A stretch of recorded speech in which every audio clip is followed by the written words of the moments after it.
Hey, Algebra 2. Today we're going to talk about the fundamental counting principle. That is, given a scenario, how many different outcomes are possible? So we're going to start with a tree diagram for this. So we're going to go to the snack bar and we're going to buy a bagel and we're going to buy a drink. For the bagels, you can choose plain, blueberry, raisin. After that, you're going to choose a drink. It can be water or a sports drink. And you want to know how many different lunches you can make from these choices. So I have some bagel choices. And then after that, I'm going to make a drink selection. For the bagels, you can choose plain, blueberry, or raisin. After you choose a bagel, you can choose a drink. So you can choose the water or the sports drink. So a plain bagel and a water, that is one combination. A plain bagel and a sports drink, that is a second choice. Same thing for blueberry. Off of that, you can choose water or a sports drink. So blueberry, bagel, and water, that is the third option. Blueberry and sports, that is the fourth option. And then from raisin, once again, you can choose water or a sports drink. Raisin and water is choice number 5. Raisin and sports drink is choice number 6. So the tree diagram illustrates that there are 6 lunch choices. So the fundamental counting theorem is a way that we can take a shortcut so that we don't have to make a tree diagram every time. So we had 3 bagel choices that were happening, and we had 2 drink choices that were happening. And so if you take 3 times 2, that equals the 6 lunch choices we had. And that's what the fundamental counting principle says. If one event can be chosen in M ways and another event can occur in N ways, the number of ways these 2 events can occur is M times N. The sample space is the set of possible outcomes. So if you had to actually list them out, you would say plain water, plain sports, blueberry water, blueberry sports, raisin water, raisin sports. That would be the sample space. That would be listing all of the possible outcomes. I think I have a typo on this. What I really meant to say was find the sample space. That's basically above. We found the sample space. So if you want to find the number of choices here, so M is going to be your number of bagel choices at 3. And N is going to be your number of drink choices at 2. So this says that you should multiply them, M times N. So 3 times 2 is 6 possible outcomes or 6 possible choices there. So it's not limited to just simply 2 items. It could be multiples. So on the next one, we have 8 car models, 5 exterior paint, and 2 interior paints. How many different cars can we make from all these options? So we have 8 options here, 5 options here, and 2 options there. And if you multiply that, you get 80 choices. So if you could customize your car, you have 80 different options. Rolling 2 number cubes. This is just a die. Okay, so we're going to roll cube number 1 and then cube number 2. So on cube number 1, when I roll it, there are 6 possible outcomes. 1, 2, 3, 4, 5, 6.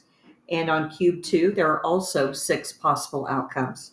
So when I take 6 times 6, there are 36 possible outcomes when you roll these die. We're going to toss a coin. So I have coin number 1, coin number 2, and coin number 3. So on each coin, we have heads and tails. So there are 2 possible outcomes on the first one, 2 on the second one, 2 on the last one. 2 times 2 is 4, times 2 is 8. Possible outcomes when you roll 2 die.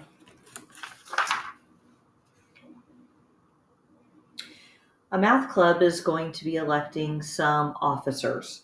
So we have 3 candidates for president, 4 for vice president, we have 4 for secretary, and we have 2 for treasurer. How many different combinations of officers are possible? All right, so I have the president, I have the VP, I have the secretary, and I have the treasurer. And so once again, we have 3 options for the president, 4 for the vice, 4 for the secretary, and 2 for the treasurer. So if we multiply all these numbers together, that gives us 96 possible officer combinations.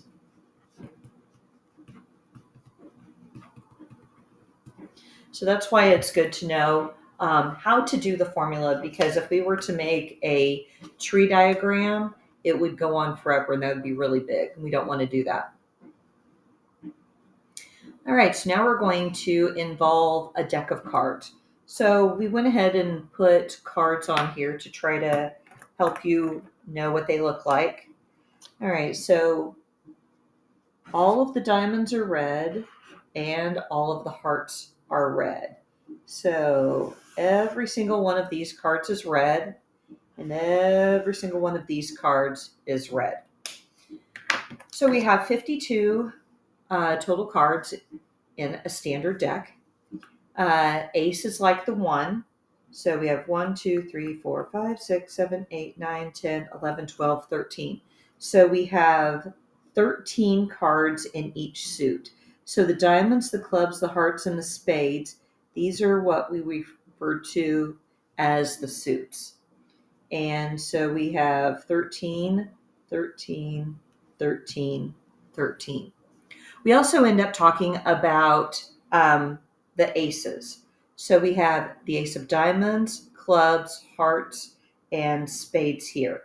So there are 4 aces in the deck of cards. There are 4 twos, 4 threes, etc.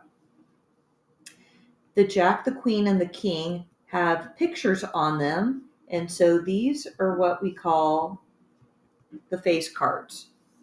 So we have 3 diamonds, 3 clubs, and we have 4 different suits here. So 3 times 4 means that you would have 12 face cards. Number 6 says find the number of outcomes when a coin is tossed and an ace is drawn from the 4 possible aces in the deck of cards. And so the coin, it says, could land on heads or tails. So there are 2 possible outcomes there. And then the card, we have 4 different suits. So there are 4 different aces there. So when I take 2 times 4, I get 8 possible outcomes.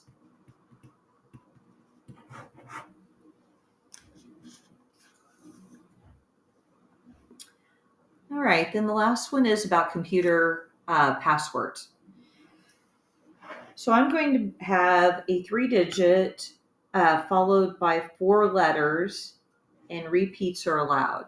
So in this scenario, I find it helpful to kind of make these little dashes. All right, so I have 1, 2, 3, 4, 5, 6, 7. I have the 7 number letter password. And then I'm going to kind of label it. So the first 3 are numbers, and then the next 4 are going to be letters. So it says repeats are allowed. So how many digits are there? So when you go 0, 1, 2, 3, 4, 5, 6, 7, 8, 9, there are 10 different digits that are possible. Repeats are allowed. So that means that I could go like 1, 1, 1, 0, 0, 0, 4, 4, 4. And now we have followed by 4 letters.